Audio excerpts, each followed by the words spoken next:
What a privilege to be able to watch Vincent D'Onofrio in a weekly series. Daredevil Born Again is an all-around fine show, except for one point. Season 2, which concluded in May 2026, leaned heavily into America's dystopian present, with powerful politician Wilson Fisk abusing his office for profit, lashing out at his enemies, turning his staff against one another, manipulating the media, forming an unregulated paramilitary goon squad to do his bidding, and rounding up citizens into unconstitutional detention centers. The Kingpin even entered a boxing match, rather than merely host a fight on the White House lawn. The only difference between Wilson Fisk and Donald Trump is that the fictional character was acquitted of his felonies, not convicted of them. In the real world, the Constitution makes no provision disallowing criminals from holding public office. It never occurred to the Founding Fathers a political party would be so ridiculous, desperate, and debased as the GOP to be led by one. Throughout the season, corrupt Fisk had been offered a plea deal to leave office but ignored it, choosing to continue his strong-arm tactics, finally growing so power-mad he took the courthouse hostage.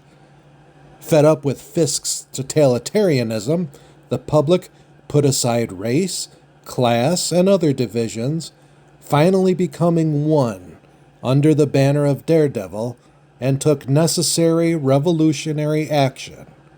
They stormed the courthouse to bring down the dictator. The public filled the halls, but Fisk fought his way past, murdering a handful of the righteously angry citizens. He reached the landing connecting two stairwells. The public raced up each side, finally overwhelming the villain. At which point Daredevil shamed them and urged Fisk to quote-unquote take the deal, despite his long descent into fascism and having just smeared civilian brains across courthouse walls. Thus, the episode ends with the populace scolded, their rage neutered, and the Epstein-class elitist awarded with a deal that allowed him to walk on a beach, rather than answer for the terror he caused. Exactly the message the political establishment wants you to obey. Don't unite. Don't be angry. We in power will sort it out. How dare you take power for yourselves? When the American public sees messaging such as this in entertainment, they have a right to know. Are the filmmakers conditioned? Or are they conditioning us? Whatever the answer, the show got it wrong. The people were wholly justified to tear down Fisk, as real-world history has time and again shown.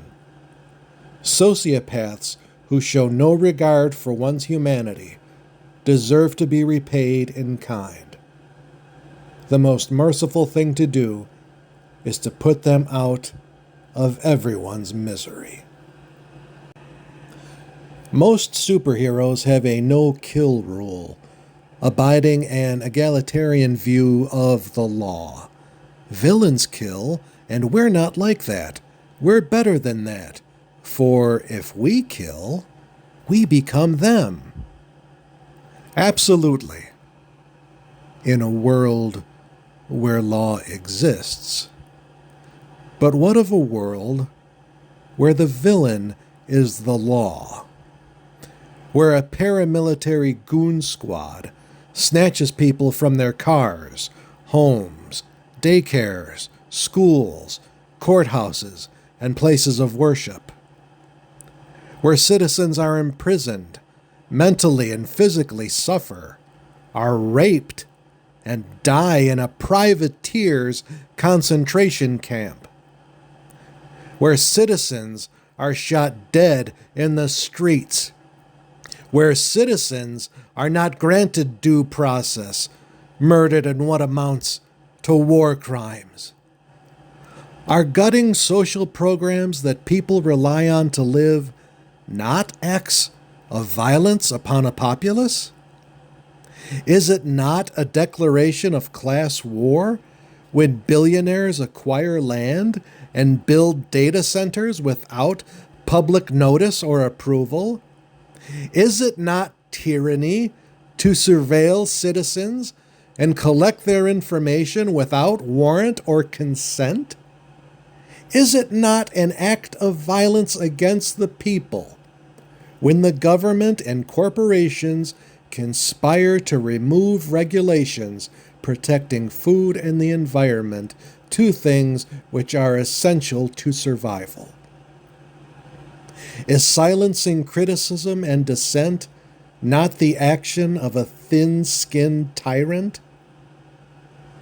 Is dismantling government agencies and firing generals to consolidate power not the acts of a dictator? Is denying people the right to vote not the action of a fascist?